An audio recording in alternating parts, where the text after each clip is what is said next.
Hello everyone, welcome to a new video. Today I'm going to show you how to tune your Vesc board, your brand new X7 or ADV, whatever you got, or maybe the Atom, I don't know. We're going to see how people react to that when they get it. So yeah, let's get right on it, because this video is going to be very long. Okay, so I apologize in advance for how long this video will be. Now let's say you have your phone here, you have your board or your board.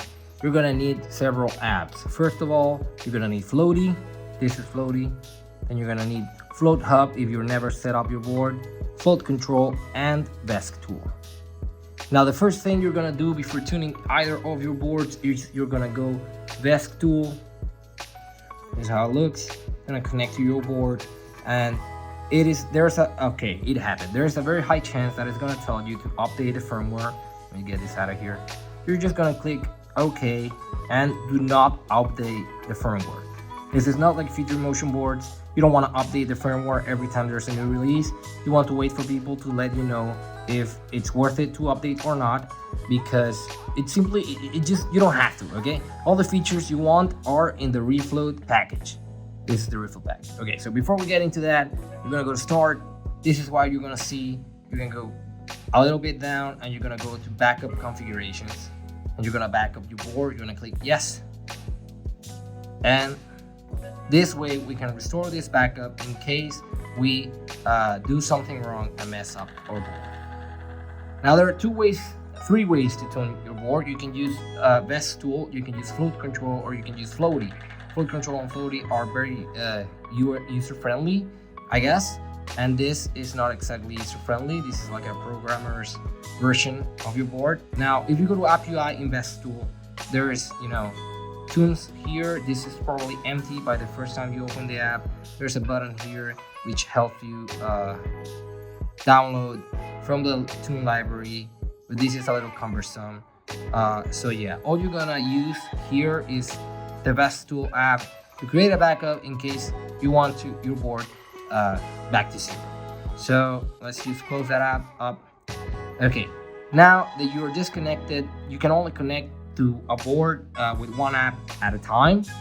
The next thing you want to check out is whether your board is configured or not. I mean, maybe you bought a pre-configured board from somebody used, or maybe you bought an X7 which comes pre-configured, or maybe an ADV2, or maybe the new Fold with Atom, or whatever board you got.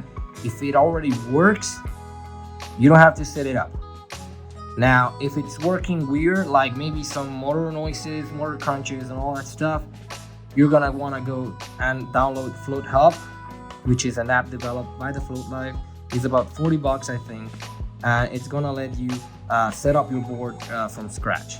Just say I agree with all of this, enter setup tool, and it's gonna, it's a very user-friendly app that lets you configure your motor, IMU, your package, and basically anytime that you screw up your configuration or you get a disconfigured board, you can use this and it'll help you how to set up your board. So for the purposes of this video, your board is already set up, it's already working, and you want to know how to tune it. So let's record a screen now so I can overlay this properly with some right information. So the first app we're gonna go, it's Floaty. Floaty looks like this. You're gonna wanna hit this button and it's gonna show up the available boards. In this case, for some reason, it is not loading my XRV. This is probably a different phone. So I'm gonna connect and it's gonna tell you that your board is incomplete. So you're gonna configure the board first. You're gonna name it. I'm gonna click here XRV. I want it to auto connect. I want to now this new version of Floaty automatically backups your board. Battery profile. Then you select the battery that your board has. In this case, since it's an XRV PMP pack from IndySpeed Control, I'm gonna click on should be Molicel P50B. At empty cell voltage, it's 3 or 2.9, depending on the battery that you go with. 3 is always a good value. So you're gonna click on OK. Then you can configure alerts. This is becoming a Floaty Overview video. We can do that separately, but for the purposes of tuning, let's just save. And here you go.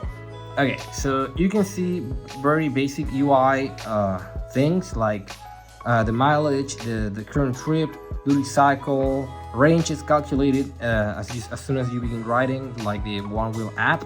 And here is, custom. So when you click this button below here, it's gonna load the current tune that your board has. And you have 3 levels of tuning. You have this basic level, which is toggles. Then you go to basic, and you have detailed tuning, which lets you change even more values like angle P, rate P, angle I, no stiffness, angle P braking, rate P, and a bunch of stuff that just seems like too much. Like, this is so many numbers. If I hated math in high school, I'm probably gonna hate this tab because it's just so many freaking numbers. And this is just detailed tuning. If we go to advanced tuning, then we have everything separately. We have the general tuning, configurations, ATR, turn tailback, torque tailback, brake, and tailback. So let's go to basic tuning. Okay, so aggressiveness. Aggressiveness is basically like sliding from Skyline to Mission or Pacific in the Pint. So this toggle, for me, what it changes is how fast the motor responds to the board tilting. So if you put it to negative values, the board is gonna feel like a balance board, basically. Like you have no gas, like you push it and it takes so much time to accelerate, basically like the stock XR controller. And if you move it up, it's gonna change your tune more towards Skyline, Delirium, Apex kind of tuning, to use Future Motion as a reference. That's what this does. This changes how fast the motor reacts to the angle that you set the board to. So I'm gonna leave that as it was. Then you have no stiffness. Now, no stiffness, I interpret it as, let's say the board, you can push it this way or this way. 1 second, I have an idea.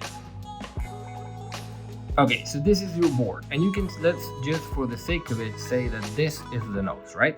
So you are riding and you're pushing on the nose. When you change nose stiffness and you make it more stiff, it means that the angle at which it will start accelerating, from a straight line, it's gonna be less. I mean, it's gonna need less tilt for you to start accelerating. So that's what's gonna be stiff. It's gonna feel stiff because you push the nose very little and it already starts moving. Now if you change that value to, like, I don't know, negative, or you decrease it very much, like to 0, the angle required for you to start accelerating, it's going to grow bigger. That's gonna make the nose feel more mellow. And then you have tail stiffness. Now, why can you configure this separately? Because technically the angle for the nose to start accelerating is always negative. It's from 0 to minus, I don't know, 35 degrees or something like that. And the braking angle is different. If you use the same reference, it's gonna be from 0 to, I don't know, positive 5. So it's a different position of the IMU. So if your tail is too stiff, that means that the angle in which you will have to push to start braking is going to be less, than if your nose is not stiff. So if you decrease tail stiffness, 0 or something, it's going to require for you to push the tail even further before it starts braking. Overall, for example, I was once riding and my back leg felt a lot of fatigue, so I decreased the stiffness in my tail, so the board would move even further behind without braking, and that eventually helped my pain. Then you have carve tilt. Now, carve tilt is one of the first features that differentiated Vesc from Future Motion, which is how much the nose automatically tilts when you are turning. So for those closed turns and closed loops, you want this high up, and you will feel basically like the board always accelerates to keep the nose up. If you want your board to feel more like a Future Motion board, like an XR or a Pine or a GT, all prior to the haptic bus update, you're gonna decrease this to 0, and it's gonna have that escape-like, surfboard-like feel you're gonna risk hitting the nose to the ground. But if you want some of that feeling back from the old days, you need to turn that off. Then you have brake tilt. Now brake tilt is something for trail riding. It's basically a setting that allows you to drop the nose a bit before braking. Like it changes the set point from 0 to -1, so you get even more tail drop before you start braking. And you want to do that in order to prepare for like a ramp or something. You want to, you know, tilt the nose up without losing momentum and speed, so you can attack that hill, you know, with the board already pointing up. That's how I understand it. Now, if you turn that value up a lot, it's gonna feel very weird, like you have basically no brakes. So I have it personally set up to 1. And then you have ATR. Now ATR in the basic settings, it's pretty much how much you want the board to adjust the nose automatically when you're going uphill or downhill, so that your nose or tail does not hit the ground, which is similar to gradient tracking from Future Motion. So yeah, if you want the board to react even faster to dynamically to your terrain, you want to turn them up as much as you want to test that. But that, if you don't like the board moving without you expecting it, you can turn it off and it will behave like classic boards, pre-haptic bus update. Or I don't remember when Future Motion introduced gradient tracking, but it was probably after Vesc introduced ATR, because you know what's up. Okay, so that is for basic tuning. Okay, so before I forget how to add tunes here, as you can see, I have all the tunes available from the library. So how do you add them here? You're gonna go to this hamburger menu button here. Well, the app is a little bit bugged. You're gonna go to tunes, and then all these tunes that have a picture, you know, background, are the tunes from the tune library. You can just basically click here, plus you can add your new tune, or you can click this button, which is download the tune archive. When you hit download tune archive, it basically updates you with every tune from the archive available for Vesc too. So you can pick any tune from here. For example, Nico's Fast Flow is a very popular one. It's like a powerful mission made Vesc kind of tune. And you can grab any tune that you like here, you know, to start with, and then you just tweak it to your liking and save it as your own tune. I will be making another video on how to use, for example, let me close this, float control, which has a very different interface. As you can see, you have a battery meter on the left, power meter on the right, duty cycle gauge, speed gauge.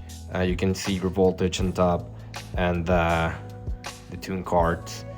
It's pretty much the same idea, but presented differently with a different design. So yeah, see you on the next video. Hope you liked it.